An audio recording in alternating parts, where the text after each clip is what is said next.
உலகமே இந்த பொங்கல் பண்டிகையை மிக சிறப்பாக கொண்டாடுகிறது.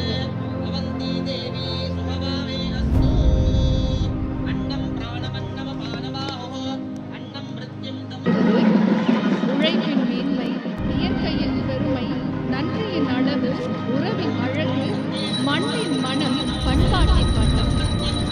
பொங்கல் பண்டிகையை நம்மோடு இணைந்து கொண்டாடுவதற்காக நம்முடைய மாண்புமிகு பாரத பிரதமர் அவர்கள் இன்னும் சில நிமிடங்களில் விழா நிகழ்விடத்திற்கு வருகை தர இருக்கின்றார்கள் என்பதை மகிழ்ச்சியுடன் தெரிவித்துக் கொள்கின்றோம்.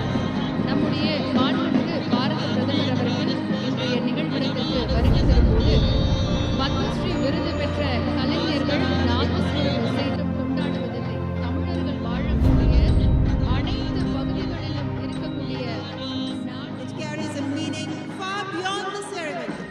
It sends a powerful message that India's progress is deeply connected to its culture.